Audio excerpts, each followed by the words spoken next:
Banta with Toni and Mimi, a cross-generational conversation between a millennial. This year, 2024, I'm going to be giving you gems. I'll pray for you to have discernment for double alignment. Hey! You didn't see that coming. And a Gen Zer. I searched it up on Spotify. It's right there for free. I'm listening to it. Yes, I am reading the book. Don't play with me. Kick back and enjoy as we laugh, feel, and heal. Welcome to another episode of Banta with Toni and Mimi, hello, guys.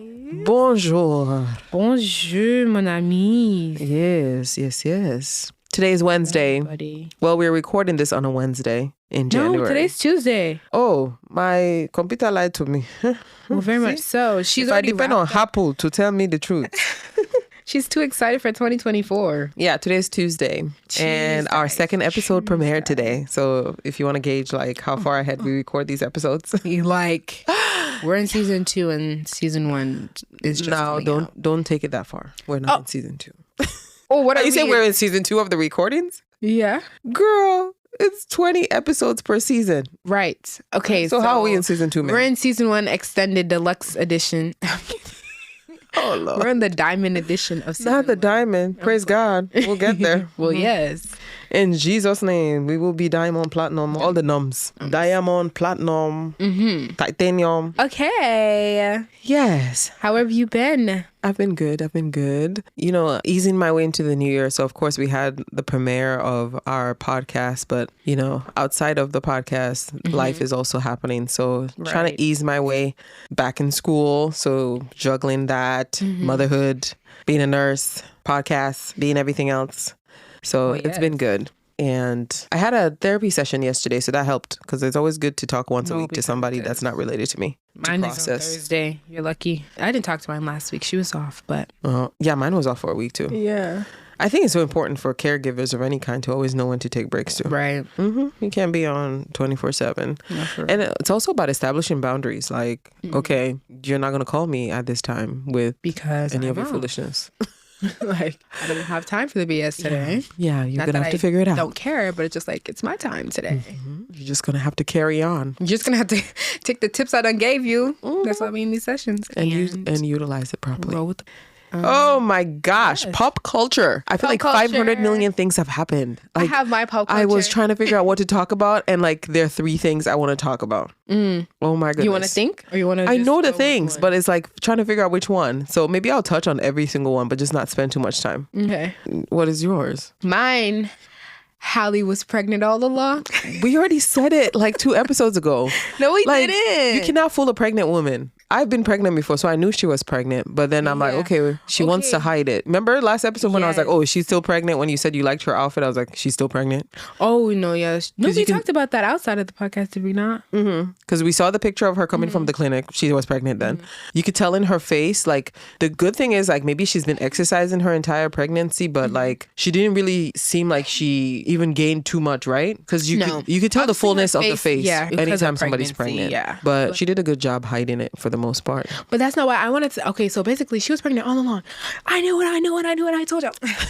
So that's what your pop culture moment was? No, it's not my. Okay, that's not what the moment is. So basically, I actually like wrote it down for once. Okay, so but basically, she was pregnant all along. I kind of suspected. I did believe that she was pregnant, but it was not until she said it or until they said something that it was like, okay, y'all, like I don't know why we're wasting or stressing this much about Halle being pregnant. Like you are not Halle. So basically, what I wanted to talk about was the reaction to everyone finding, not everyone, but half of the internet. Did they have bad reactions? Yes. And the bad reactions Did they not came know she was from- pregnant this whole time? No. Have they been living under a rock? No, because... No, they were not living under a rock. Let me paint the picture for you. Okay, so paint. basically, I'm excited for Halo being out into the world, her little baby. So I want to say congratulations to Halle and DDG for their baby. So basically, that's where like the bad reactions came from the half of the internet that didn't support Halle and DDG from the beginning in the first place. People who were tuned in towards the beginning of their relationship would know how like the half of the internet that didn't support it was appalled by her even coming out into relationship one, for everyone being shocked that she was in a relationship. And I feel like it was kind of tied to like the innocence factor that was placed onto her after like her and her sister, first of all, they didn't go their separate ways, but it's like obviously Chloe did her solo music. Different paths. Right. And they careers. do different paths. Yes. But then I feel like because Chloe like expressed a lot of her like sensuality as a woman, so then like the opposite that Halle got was that she was the like innocent. So when it came out that she was in a relationship, it was like, okay, everyone was shocked, trying to adjust to that. Why? I don't know. Like, she is a grown woman. And then two, the other half. Can I rebuttal as we're going yes. so I don't forget? I can't speak for everybody else, but the thing for me with Chloe, I am all about a woman owning her sexuality, sensuality, all of that, because it's your prerogative, it's your right. However, it seemed manufactured. It seemed forced. So anytime I watch her stuff, I don't really feel like that's her. Like it was just too much. Like I guess maybe I'm just old school. I come from that place of like, you can still be sexy, you can still do those things, but like tastefully done. And just, I don't know, when you look at her, I just never felt like she was being authentically herself or that she was comfortable in her skin.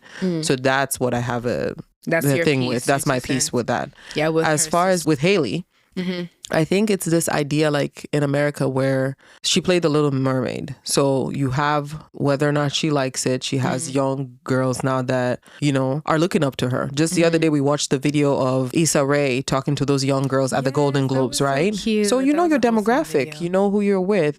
So I think for some people it's that idea like, this is a girl that's played the Little Mermaid. Yeah, that's been part of her image. And again, it's an image that somebody uses out there to make money. It doesn't always reflect who the person is. But then knowing her brand, and maybe that's why she was very cautious with not like necessarily like showing it the whole time, because she knew that people would be so divided.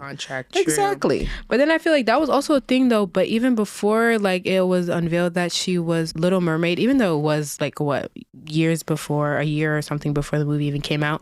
But like Chloe and Halle fans, I feel like the ones who, first of all, were kind of like taking it bittersweet that they even were not making music together as at this moment right now. They didn't take that information well. And then I feel like when Chloe started to express her unapologetic sensual nature, I guess it was like, okay, so then the opposite end of that was going to be placed onto Halle. But then like, obviously she was in a Disney contract, y'all. She was not going to be doing a lot of stuff that her sister was doing. But then even if she did, it was like you said, things could be manufactured. And it always is. I think we always forget that. Like, that's part of media. So when they selected her, they knew what her brand represented and how that will align with the Little Mermaid. So for her to now be pregnant or whatever, some people will feel like it doesn't align. But that's the thing. Like, when Cardi B was like at the height of her popularity, she got pregnant with her kids. Keke Palmer, now she just won, I think, an Emmy just the other night, and she has a baby. Congrats, girl. It might have been true back in the day, but now having a baby does not mean that your career ends. Like, it's all about what you do with it.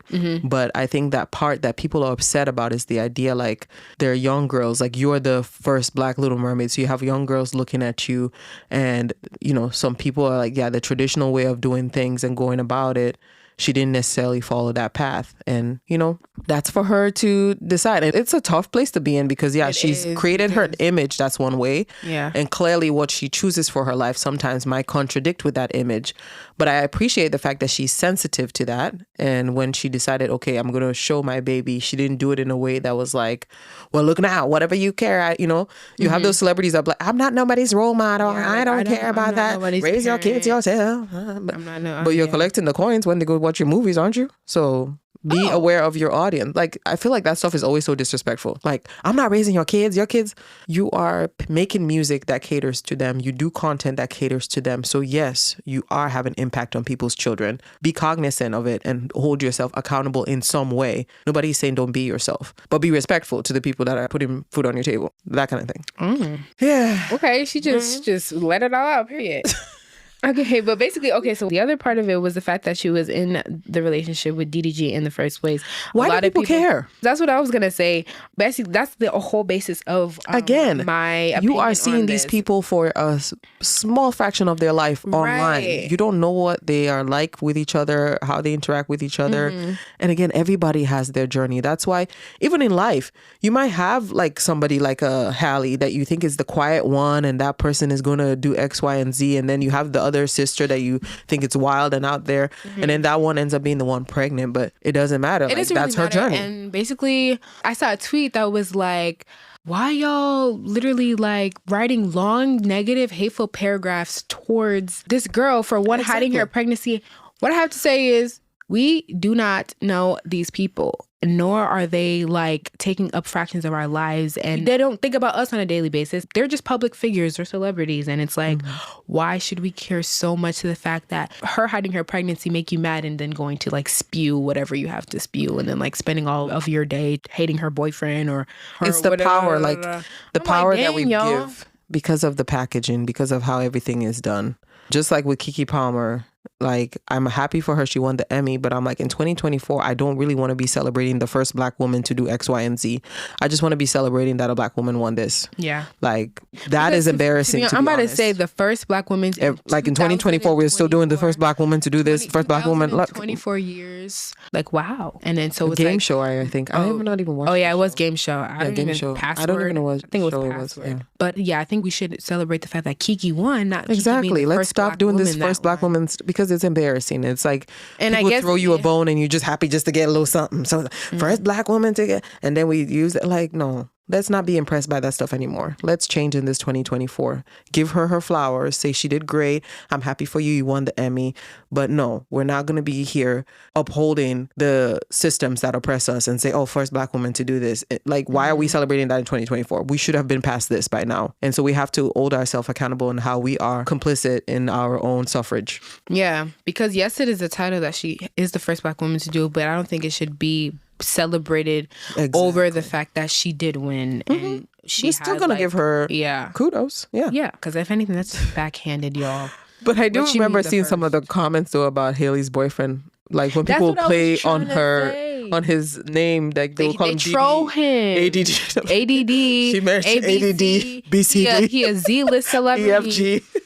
Right, because that's what I was saying. It was like all those people. Because yes, it was a joke too. First of all, because I think it was because, some of it is funny. Yeah, it is funny because DDG is like a. I can't even say his name without tongue tied. DDG, but I think his real name is Daryl. Okay, we're gonna need Daryl to start saying Daryl. Like he did YouTube, and then he like did music, and then so I don't know. And like people don't realize with young love, the more you are telling this girl don't be with him, the more you guys are putting pressure and doing that. It's that idea like people don't want our love to survive. They just hate us, so we're just gonna keep fighting some more for our love.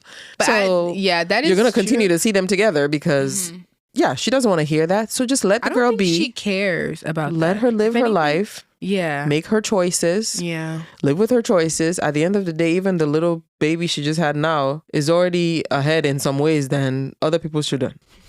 I'm just saying, some of the people that are in the comments, that baby is going to already have a better life than you. I'm sure Oprah has given him a $1 million crib. Like, come on, Beyonce done contributed to that. Beyonce has given him exactly diamond encrusted bathtub, and you are here commenting on it. I beg.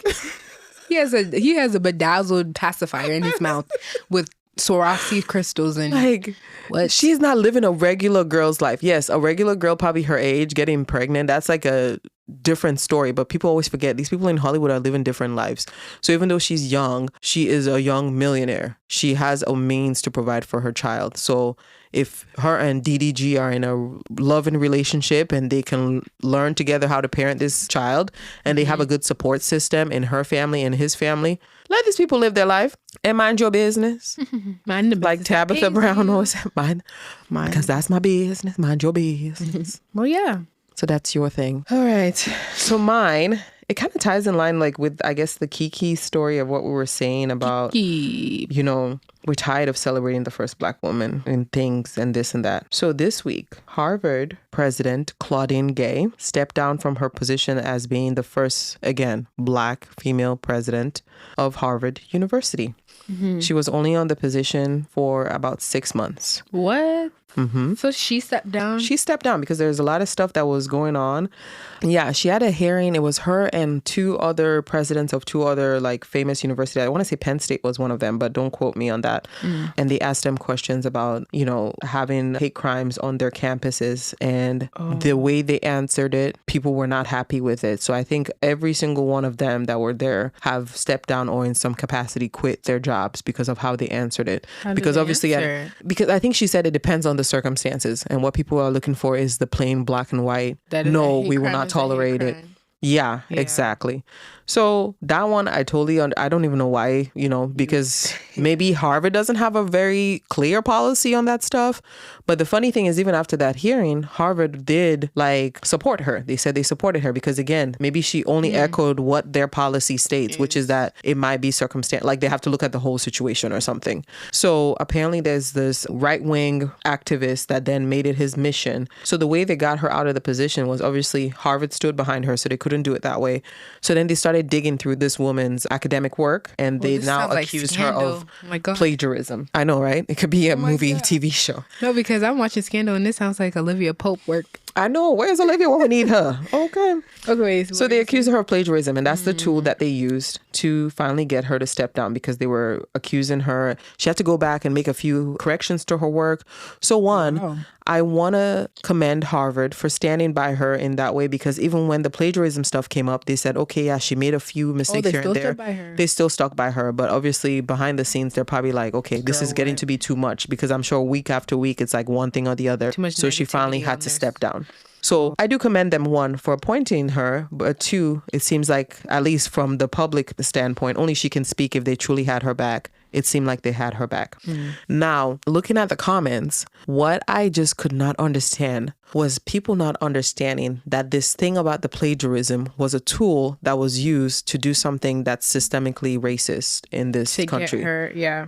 Get her to step down. To get her to step down. To get off of her. Because of what she represented, being, the woman of color that she has been in the position that she was at. So it's like, I just could not understand it, because everybody's, plagiarism is plagiarism. That is not the issue here. The issue here is that they had a problem with the answer she gave, who she is, what she represents, and then they now look for a tool or any means necessary to accomplish that which they wanted to do. That's the issue here. I mean, come on. Yeah, because they couldn't do it through the school because the school stood by her. Yeah. And so anything, they went, look, because that's the thing about academia. Like, I never truly understood. Like, I could be here and I'd be like, the sky is blue. But in academia, you have to give credit to the first person that ever wrote it in a book and said the sky is blue. It's like you cannot have any thought of your own. Nothing can be your own. You always have to give credit. So there's always room that something is going to fall through the cracks. Like, these very same people that are coming after her, if they have ever published anything, can they stand that there's not any little hole in their work that somebody might be like, okay, maybe you should credit a little bit more over here or do this? Like, yeah, that's true. And then, just unfair. The bad end of the stick if you genuinely forget or don't know the first person who said that, the sky was blue. And it's to the fact that now she has to step down from her position. Yes. And it's hard work. Like, this woman, when you read her... She's only been there for 6 months. She's only been there for 6 months, but she's been the head of a department. She's had other accomplishments that it's now they want to just erase and take away. So my final comment on this is, I hope maybe she'll find her way to a Black institution. But what I ask of her, and I'm over here talking like my little podcast will get to her, but you never know. You put things out in the world and it might, our little podcast might get to her. But my advice to her, Miss Claudine Gay, this is what I'll have to say to you. If you do find yourself in Black institutions, I need you to do some inner searching, inner work as to what it has meant for you to excel in those white spaces and how you yourself might have some implicit biases, and make sure that you don't take that with you when you enter into the Black spaces. Because for you to have excelled in the way that you did in those spaces mean that there has to be some things with how you exist that align, right, with that world. And sometimes it's people that come from, the PWIs, and then now you enter into the predominantly Black spaces. You don't change your mindset. You don't change how you approach things. And then next thing you know, you are being just as detrimental as the white person is, I feel right? An ego can build. Yeah. Right? The mindset or belief that I was in this space and you weren't. Yes. Or everything that she had to do to get in that space is now going to follow her, because if anything, if it made it through the cracks of her mind, then it doesn't necessarily have to be solidified, but it exists in her brain subconsciously or not. So I feel like she has to gain awareness. I think what you're trying to say is her gaining awareness of that. And then making sure to not bring it to That's poison. If she chooses to go to a Black institution. She might continue to do her PWI institutions and find another one to exist in. I'm about to say, but I'm just saying, if she wants to transition after this and be like, I need to go to a Black institution, I need to see, I need the mindset shift to happen, because we have to address that too. Sometimes how our own people that look like us, whether intentional or not, with the Dr. Jackie thing last week, are part of the systems, are part of the problem. And especially when you have excelled in the world that has, given giving you accolades and giving you rewards for being part of that system, you don't just switch over and then you carry on that same thing, because guess what? Go live as... That's problematic. So I don't know her personally, but that's just my little take on it. I hope, things work out for her like they always do. When people come out after you like that viciously and, just to remove butter from your bread, God will always look out for you. They will not remove the butter from your bread, Claudine Gay. You will get more bread, more butter. You will get jam. What else would you want in that? Butter. You will have cookie butter. Everything you want will enter. God will bless you more than what you just lost. Right now, you are in a moment of losing. But when you look back at the end of this year, next year, next 5 years, you're going to be in a place that's so much better. Like you don't. So I hope she has good support around her and she's going to make it through. Yes. That was a good pop culture segment. Yes. I guess my other pop culture things, I'll have to leave them for next week and the week after that. Right, because it's always... We always spend 500 hours on the pop culture part. We spend like half the episode on pop culture. That's our thing. That's our cute little thing. I know. So, now for today's topic. What are we talking about today, Mariama? Today, we're talking about, and I feel like... this is a really good topic. I feel like I'm really excited. Okay. Today we're talking about mind, body, and soul maintenance. Well, yes, basically just, our overall well-being and self-care. And I feel like this is kind of my pocket. Yeah, our bohemian princess. This is right up her alley. Why does Mimi hate it so much when I say that she's a boho queen? Boho girls are so they're awesome. They're, cool. They're like my second spirit animal probably. Like there's a part of me that probably wants to be a boho girl, but I just know I don't quite have it. Just to be just free in this world and just... I just try my best. Okay, I don't hate when you say it. It's just that genuinely I'm just living my life, man. That's why you're boho. All right. Okay, she proved the point, I guess. Okay, so basically, I feel like, always tying it back to make it a cross-generational conversation. Yes, ma'am. I would want to ask you first, what are your takes on my generation's hyper-focus on the actual overall well-being and mental health and things like that and self-care? And when I say hyper-focus, I mean it not in a negative way. But I totally get what you're saying. Yeah, especially as a millennial. Because I asked that question because I also wrote with millennials, I think that you guys function from a blend of the focus on the well-being, but then coming from that, motor kind of, because the generation before you, I feel like that was a disregard. And I don't think it was a lot of people were aware of it too, but they had to live kind of to survive. So taking a therapy session or a mental health break, they didn't really have the room for that. Right. So I feel like you guys coming from parents that lived like that was kind of how you were raised to operate. But then in this new age where that is a focus and that is a significance and how I feel like kind of the world lives, because a lot of people, have shifted into the importance of well-being and your mind and making sure you're right. If you're wrong on the inside, you're going to spill it onto other people. So I feel like you guys kind of are a blend of both and are transitioning into moving your mind from the motor or, focusing on well-being. I was like, what are your takes on that? That one is one of the things I think we as the older generation definitely should commend you guys for and should thank you guys for. I think it was necessary to ask those questions. You being in corporate America, what toll is it taking on you? You doing this job X, Y, and Z. How is it affecting you? Is it something that you have to put up with? Can you step away and seek positions that don't necessarily put you in a negative mental space? We never thought to answer those questions. And then here you guys came along. And what I love about your generation is how unapologetic you guys are. When I was growing up, the idea is you get a job, you keep a job. Right. If I switch a job every 1 or 2 years, somebody's going to ask me, what's up? What's going on? You can't work somewhere? Yeah, that's and y'all don't give no damn about quitting a job in 2 minutes. That's okay. Because that is you true. guys are these conditions are not conducive. They're not for me. When I gave you my PTO, I wanted you to know that I was not going to be here, but you did not honor that. So I'm just letting you know this is my 2 weeks notice. In fact, forget 2 weeks notice. This is my 1 day notice. No, because see you later, and you will give me my severance package. Thank you very much. That's your generation. Oh, she just channeled Gen Z, I guess. That is your Gen. Get it? I guess. Y'all don't give a damn. No, because and y'all really truly believe that is you deserve true, every dang true. thing.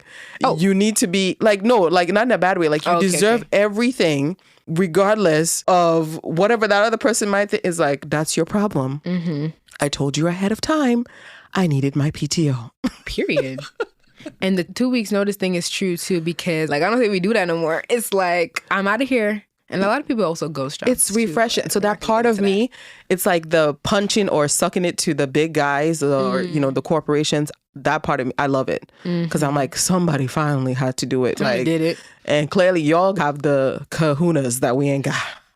So I'm very proud of you guys for that. So I have to give that to you guys. I think it was very refreshing. Like out of nowhere for me. I feel like it just came out of nowhere and it's like, oh, so this is what we're doing now. Okay, we're being honest now. Right. We're talking about how we feel. Right. We're talking about these people hurting us. Like, and then, one of the things that also corporate America noticed to the point where now, you know, you have bosses and like managers asking about your well-being and your state. Work-life balance is a must now. When we were coming up, it was something to consider because you always had that person who they lived at the job is their life. Their life is the work and that was it.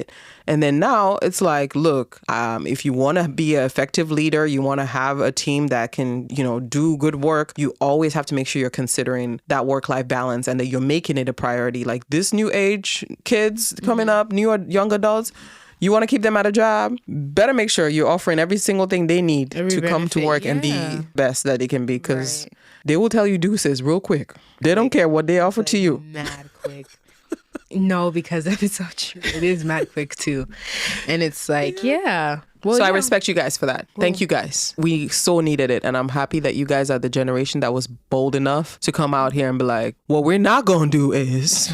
And you guys stuck to that. So I appreciate it very much. Thank you, Gen Z. Well, you're welcome, millennials. And then I feel like you guys probably lived through the detriment of us, you know, being raised by parents because some of you guys will be like our siblings. I know for me and you, it's like auntie. Yeah. But for some people, it'll be like maybe the eldest sibling is a millennial and maybe the younger sibling is a Gen Z. Differently, family. So they've had the parents that have sacrificed everything. You saw your dad working for a company for 30 years and then they were ready to just let go of him like that and treated him like he didn't matter. And then it was an effect on the family. Exactly. Then he had missed birthdays. He had missed special events just to be able to work for this company and give him their all. And then they're just like, okay, well, Fred, thank you for your 30 years. No, exactly. Yeah, you're right. With our generation growing up with the true passion to not have to live out lives like their parents or their grandparents or with no meaning, really, when you look at it. Yeah. I think you guys want more meaning out of your lives. Well, yes. Well, yes. Okay, so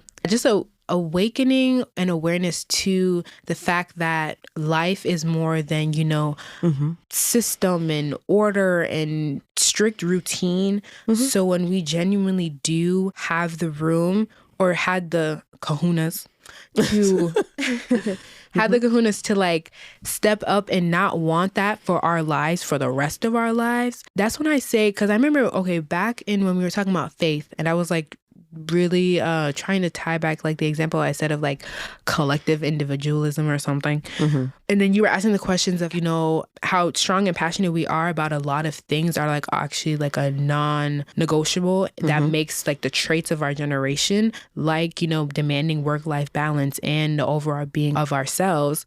I think we do those things together. Like that is the thing, like, you know, we saw across the board, across our families and how it affected everyone in our families and how it affected our parents maybe now that we're older or getting older and seeing how they lived lives like that, to all see that together, note it at the same time, and then like put forth that passion and that fire towards, you know, the outside sources that were causing it to now come together and, you know, demand those things like that. And, you know, come together to now have corporate America ask about, okay, how's life at home affecting your work life and making sure that when you do come to work, it is not, you know, something that is draining you. Even though, yes, it is work and, you know, we do work to live, you know, sometimes, but it's like... Yes, we don't work anymore to the detriment of our health. Of ourselves, yes. And it was just, I feel like, some of us felt it. Because even back in the day, like when we first started having the awareness and having conversations as to what what it meant to be, women of color in a lot of like these corporate spaces or,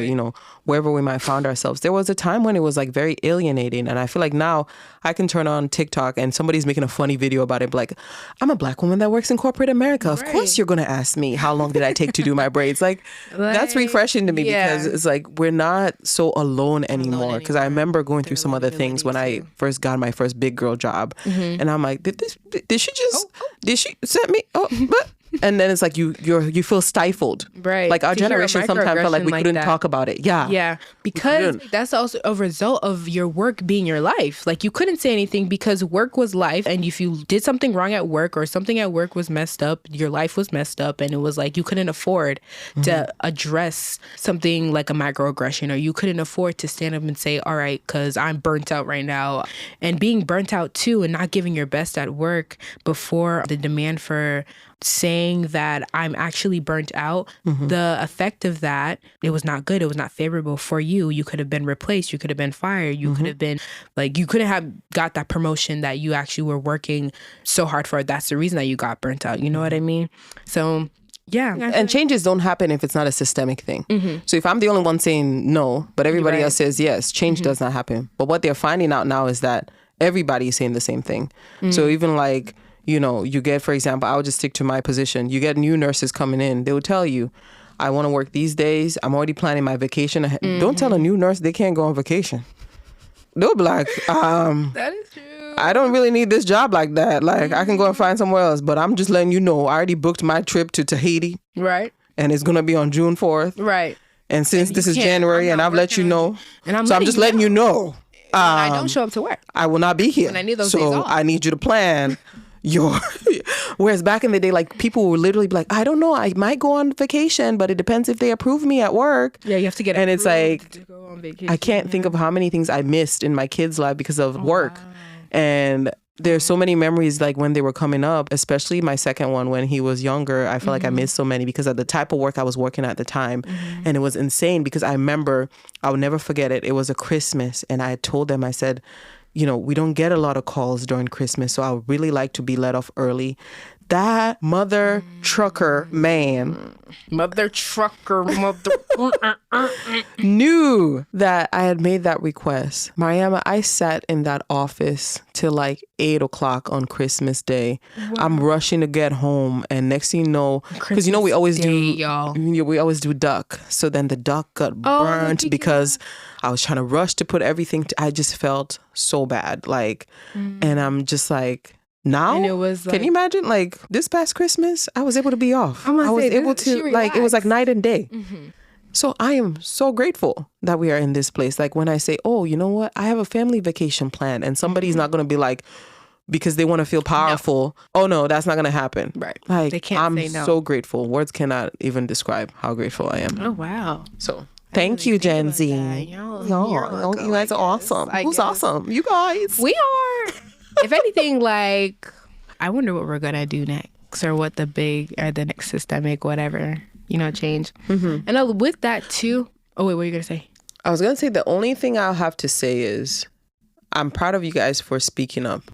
But one thing I feel like you guys have to learn is that life is always about a give and take. So you should always have things in your life that are non-negotiable, but know that sometimes you do have to do some things that you don't want to do. Right. And it's all about figuring out what my goal is, what's my end goal, what do I want to get here, and being okay with being uncomfortable. Because I feel like some of you guys, it seems like you don't want any discomfort. You don't want anything. Everything should be like, how we want. Yeah. And not everything in life is going to be how you guys want it. Like, it's just not. Like, when you exist with other human beings in this world, you're not going to have things your way 24/7. That's just my little thing for you guys. Like, figure out what your non-negotiables are in your life. If you're the type of person, I need to go on a vacation every 3 months. So then when I'm having a job, I need a job that can accommodate that. Let that be a non-negotiable. But yeah, maybe once or twice a month, especially if you start getting up into higher management or something, you might have to stay a little bit over. Maybe one weekend a month, you might have to get the phone calls. But then you're very specific about your boundaries. So you can say, okay, this weekend when I'm on call from 9 to 5. Don't call me after 5 o'clock because I ain't going to answer. Right. But knowing that, okay, I have to give a little bit of something here to get still where I need to be. Like, it's not always going to be on my terms. Right. So that's my little thing for y'all. Yeah. Well, not to that extent to have like a 9 to 5 job like that, like settled. But I feel like I kind of like was, because sometimes I feel like we had to accept that things are what they are, like accepting things for what it is rather than, you know, working or lack thereof for, you know, our desired outcome rather than knowing that it is going to be what it is for right now in the moment, like you're saying, to make sure we stick to a goal. Because I feel like basically, well, this past like holiday, I guess, well, me being 18, you know, I'm not like, you know, all the way settled and set up for life yet. If anything, like life's just starting.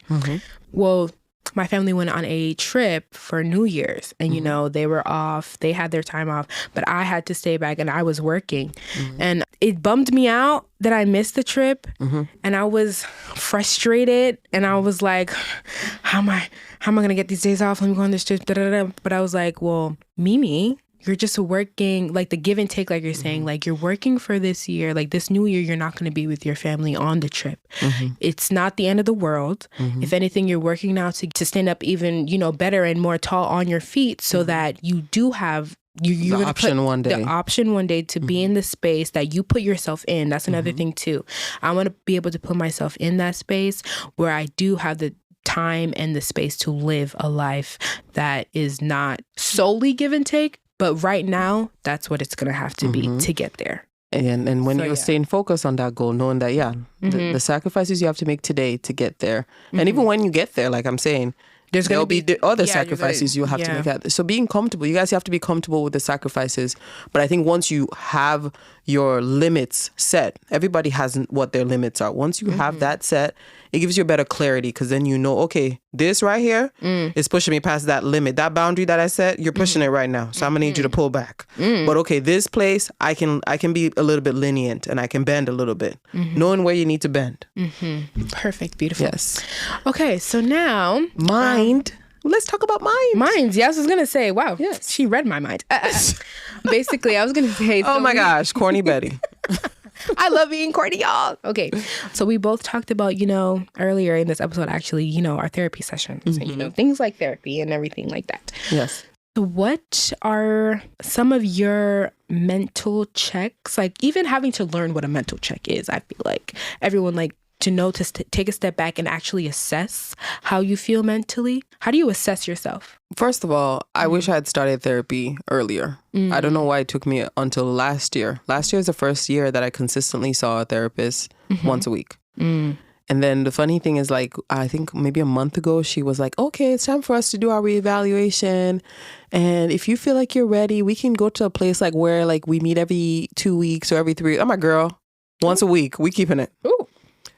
There's no meeting every 2 weeks. I actually would like to meet a therapist more than once a week. I was like, we're keeping this once a week because do you know the things that go on in my life? Right. And when I come and talk to you about it, then I'm not snapping on people that I love. So we're going to keep this appointment once a week. So looking back now, I'm like, man, I wish I had started therapy earlier. But life happens for a reason. Grief led me to therapy. And it's been like the biggest thing ever. Like the other day we were just talking about like how she felt like I've grown so much and it's like night and day. And I'm like, I'm just out here living. Like I don't even realize it that I've changed.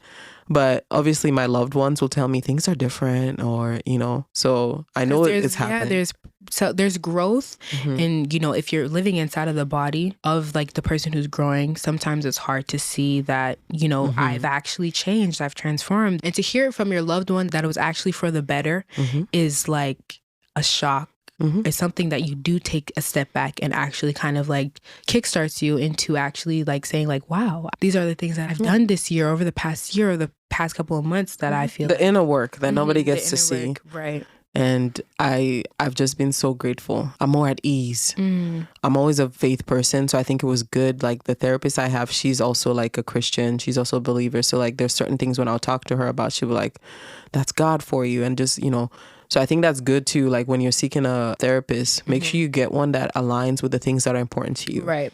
Obviously, my faith is a big part of my life. So it was good that I found somebody that no matter how much therapy they give me, their nuggets, they'll give me reaffirmation. They'll give me that brings my faith back to the center. That's a good So that's great. I always made sure because I've not been through, but I had a therapist. This is my second one that I am like, working with. But because of the circumstances that I had to move, I kind of like, had lost my first one. But I always like made sure, to me, it was important that I had a Black woman. Oh, yes. My therapist is Black too. Yeah. To make sure that she was a Black woman, because if, like you said, you bringing my problems to the table, or my situations and experience to the table, and not having them feel like I'm telling the person a foreign like now I have to give you a lesson to help you understand. Like there are just some things that are just unspoken that I just need it when I say it. Like when I talk about my parents, you realize that I'm Black, and there's a certain level of how I'm going to be talking to my parents. We didn't grow up telling mom, "Shut up, mom." Like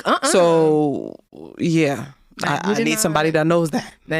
That's not how, my world worked and functioned. And then to also come to someone who, is a Black woman and will understand those undertones of my life. So and I wanted somebody that was older too. Really? I didn't realize that at first. The first couple, like I sought out therapy maybe like 3 years before I finally now consistently did it. And I remember like the first couple times, the people that I found, they were closer to my age, and something was just always off. So the good thing about this therapist now is that she's an older Black woman and a woman of faith. Like everything just matched. And so she gave me exactly that which I was needing, because I don't know what it was, but the Black girls that were my age, I just felt like they were telling me things, but I didn't really feel like I could trust it or that it was applicable. That's just for me. Why was it? Because of the... Like, I remember the first one that we had like our first meeting, and she's like, read this book. And I'm like, you barely know my life. And then when I saw the title of the book, I was like, no, Jane, this ain't it. Oh, wow. Oh, and I'm that's like, not... You only heard my story for 2 seconds. Like, that might be the story maybe for other people that you have encountered, but I am... very different probably from other people. True. No, I'm not reading that book, John. Okay, wait, because that's a good point. Because for me, okay, so I didn't really seek out older Black women for like my therapist. I would say around your age was where I've had like, But that's still older than you. Yeah, it is older. Okay, so that's what you mean, huh? Okay. Yeah, I couldn't have somebody my age. I needed somebody that was older. Yeah, that too. But then also at the same time, because I think I know what you mean. I feel like with what you just described, it wasn't like, I didn't want somebody who was like, it felt like they were doing their job. Does that make sense? And some therapists tend to do very like surface level work. Surface level book So work, I can always tell those ones, and I'm like, you sound like a therapist. Yeah, this is not going to work for me. Like, oh, that's not. Yeah. But then also... And I've had the African. Oh, Lord, I forgot about that one. You did? She was good, but I just felt like... Oh, I forgot about that. Wow, that was funny. It all depends on the individual. Make sure that person does not come with any kind of preconceived notions about stuff, and that they can truly understand you. So I don't think I'll write it off and say I won't find another African person, but that trust needs to be there. Like everybody that I've sought out before that's been African, somehow they know somebody that knows me, and that. Okay, so I'm like, the web of connection. Yeah. So maybe if I find a therapist that's African but they live in Miami or something, I don't know. Maybe that'll work. Wow.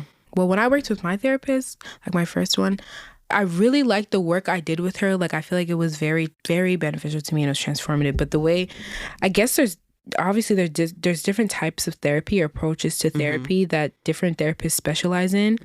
But the way how she worked, like she did like a mind, body, and like, cause like we would talk, like it would be a therapy session, but then she would tell me like, take breaks and breathe. Like, how are you truly feeling in this moment? And to me, the reason why I sought out therapy was I genuinely was like mentally like just anxious all the time.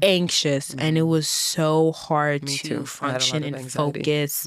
And it was just like I was in my head all of the time, but I just needed help to get out of it. And I was in my head so much because of like, I was living in the past. Like my head was in the past, and everything that I was doing in the now was based on how everything like in my past, how it had affected me.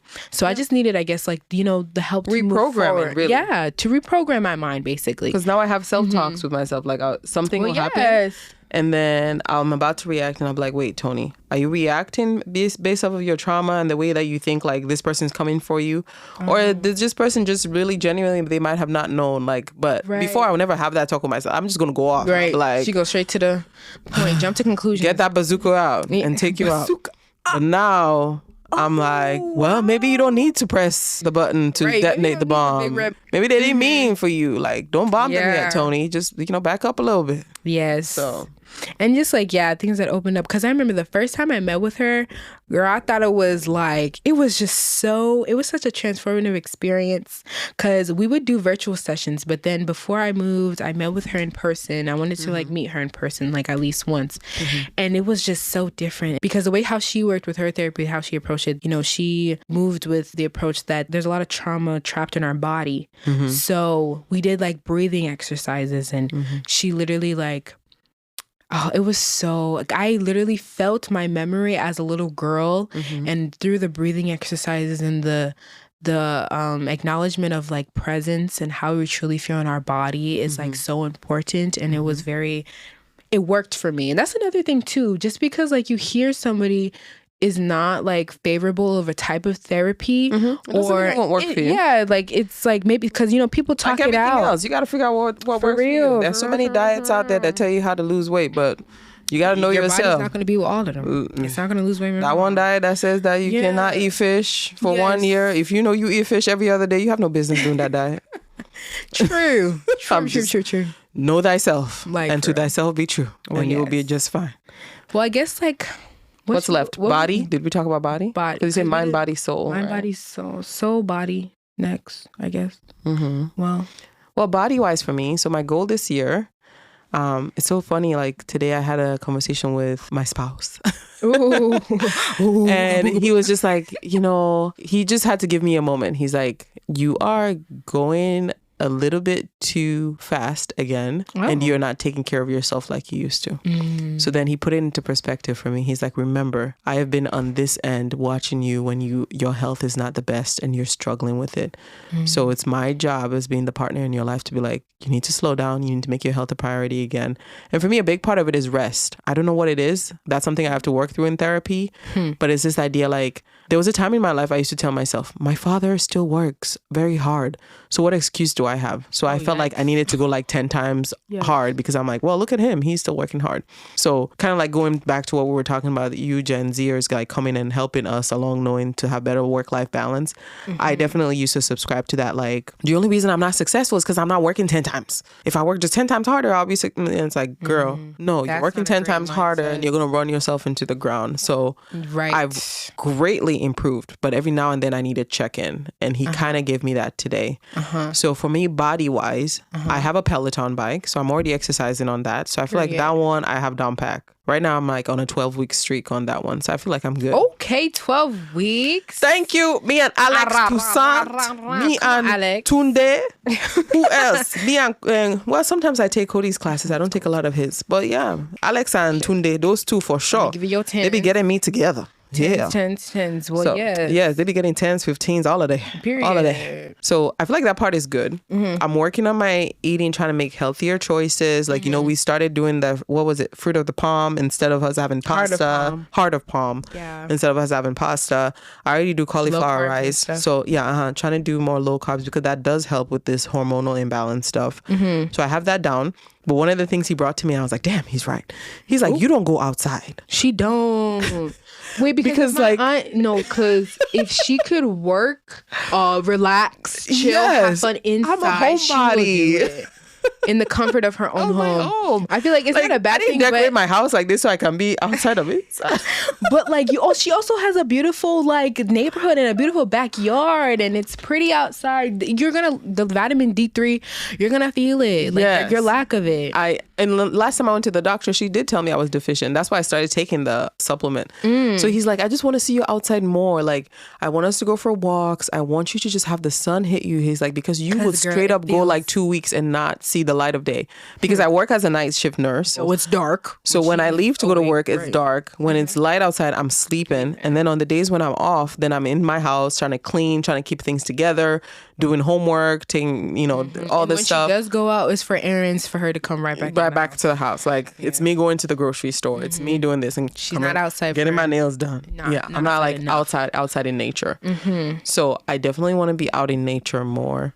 Yeah, because then I want to be kinder to myself. I feel like for the most part, give yourself grace. Yes. I do it for others and I do it freely. Sometimes when people don't even deserve it, I just need to do it more for myself. Period. So I learned that from that's you. the body part. Giving yourself grace. That's a never-ending journey. Some days I feel like I got it. Other days I'm like, girl, you could have had this done by now. You could have been dead. And it's like, because sometimes that voice helps, but not all the time. Exactly. When you did do the things, okay, I done checked out 4 things off the list. Okay, and there was 6. I didn't get to the last 2. I'm saying, doesn't mean that it's a failure. 4. Yeah. Okay, I like those. So, well, for me, from the beginning of the new year, like on the first day, I kind of just like fell into it again. But I meditate every morning. Sometimes when I wake up, I do have to go right to work, and I will spend my like whole day literally like working, until I come home at night. And sometimes I'll be frustrated because it had felt like I wasn't living. Like I would just wake up and go to work. I was like, okay, Mimi, so then where can you apply, like actual ease and likeness to your life based on what the time that you do have before you go to work? And even not taking that attitude to work I didn't like that too.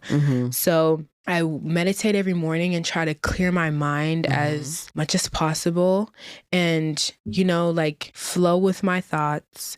And I'm practicing mindfulness and presence. So, good. Yes. And I feel like that's a good, like the biggest change I feel like since I moved here too. Because I was always in my head, and it would be like moments where I would be like, present, and then other moments where I would be just engulfed in my thoughts, and I would just be not here. So I've been practicing mindfulness and gratitude and trying to, because I don't know why, I used to blame it on who I was as a person or like my personality, whatever. But I would always be so against the concept of routine because it felt like a chore. And if I didn't stick to my routine, I would be hard on myself.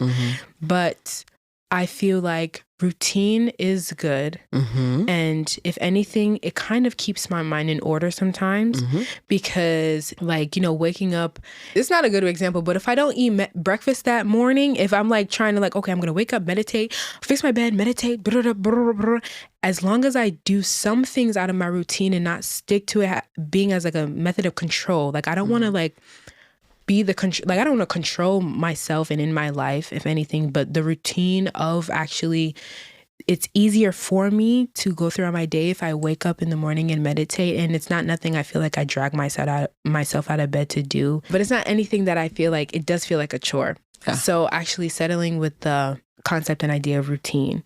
And I would stretch in the morning and sometimes do like a quick morning yoga. Good. And, because I feel like I have the ability to be a gym rat and the athlete that I feel like is inside of me. All right, athlete. Better come on. But I feel like I'm trying to ease into it a little bit. Please don't ever be like that. If I look over one day and you're putting like pre-workout powder down your throat, my gosh. Right. And then like I just have to pump throughout the day, like, oof, get these muscles in. And every other word is my macros. Oh my gosh, nope. You need to chill. Macros. My macros, though. Like, no. But I feel like I'm trying to, gain a relationship with, honoring your body. Honoring my body, yes. It's your temple. And so being gentle when you need to be. And also like not being hard on myself because I'm not like necessarily in the gym. I do other things to keep myself like, healthy and, What did they say? They say diet is 80% and exercise is 20%. That is so true. So it doesn't matter if you're going to the gym every day and you eat like crap. So you're still eating if you're more aware of your body, what your body needs, because sometimes your body will tell you what it needs. We always say, it's cravings. Yes, sometimes it's emotionally tied, but when you really look at it, like you're like, man, I've been wanting some steak, but it might be the way of your body telling you you're low on this nutrient and I need you to that is so true. So, and also educating ourselves. 2024, let's educate ourselves on our body. Let's do research on our body. Not the okay. Well, yes. What was the name of the rapper that used to do that? Okay, ADD is not good. ADD is not fun. And his name is Designer, I think. Panda. Oh, yes. Oh, wow. He was fine until he started crying on TV when Migos' brother died or something. Auntie. It's the way he did it. Like, it's like you're already going to cry. So we already expected you to cry. But why did you have to get on live and cry about it? Oh, gag. She gagged him. Like you have friends, you have family, you could have called them like everybody Instagram else. Live. But you got on live online to your followers, and that's why I ain't gonna do music no more. And then people have no chill. So they were like, we already thought you didn't do music no more. Nobody was checking for a new designer single, let alone album. So he walked right into that one. I quit. They're like, we thought you had quit. Dang, bro. We don't even know who you are, sir. Do you know who you are? Wow. Yeah. So true. Okay, because we just that was funny. People online are just savage, man. I'm like, why would you do that to yourself? Because he was on there crying. This is the stuff I'm talking about, man. Boy, you should have been on the phone with your friends and your family. That was not meant for life. Somebody personal. That you trust. Because I'm not coming at him for crying. He was fine. It's the means that he went about doing all of that. Why you have to do it that way? On live. Yeah, bro. But social media too. Cause you, also another thing I was discovering, you can have social media can be sometimes okay. As long as you're not literally. You should be able to not take yourself too seriously, for one. Yeah, that's one. Now we're putting ourselves out there. There'll be people that listen to us that want to make fun of us. And I'm okay with it. Bro, because that's what you want to do. That's what I'm saying. That's what you're going to do. So I'm not going to be here taking myself too seriously. But some of these people, I feel like they get into trouble because it's you want everybody to worship you. Everything you say is so great. It's so everything amazing. is wonderful. God complex. Oh my God. And the minute somebody has a criticism for you, it's then it's everything is tumbled down. Oh my gosh, relax. You can't take it. You take yourself that seriously? Your neck must be tight. Your back must be tight. Where it must be tight. It's Nikki. Okay. No, that's Cardi B. No, really?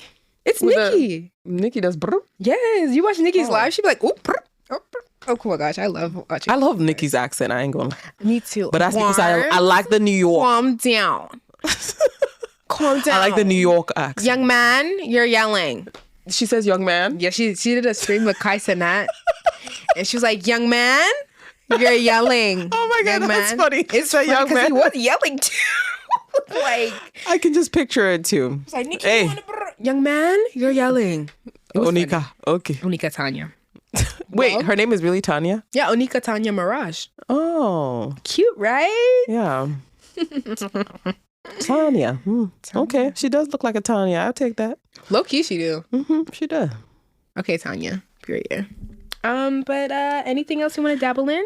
No, I think we covered it. Everybody. Well, we already covered soul when we talk about faith. So I think we're good there. But mind, body, everything. So pretty much be in alignment and then learn from the generation before you and learn from the generation younger than you sometimes about how to balance the two, because there are some things we can learn from each other. Well, yes. Yeah.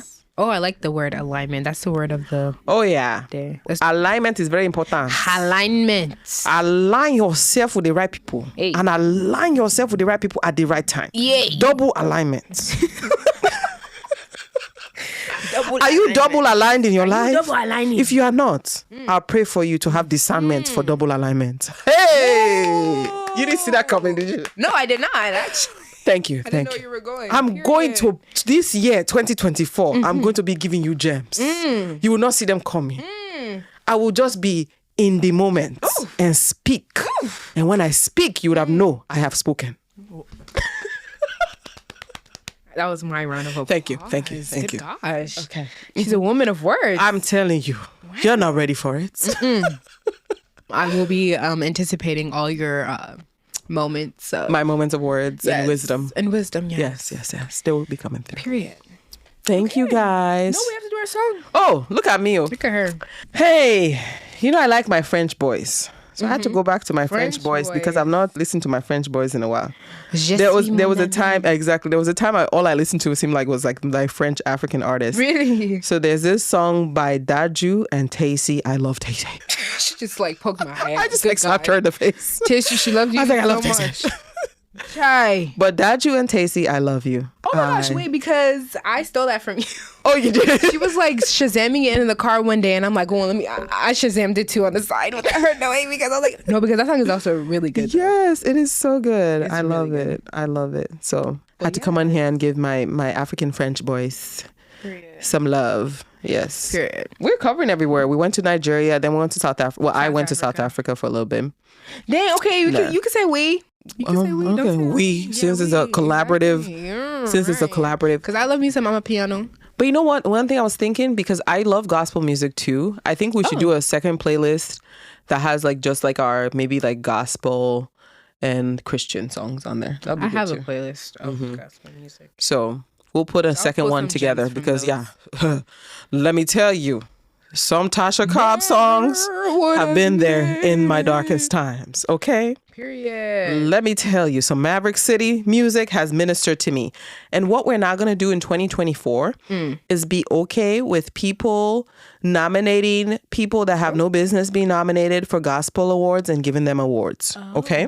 I need my gospel artists to stand up for themselves. I need them to go out there and call them out.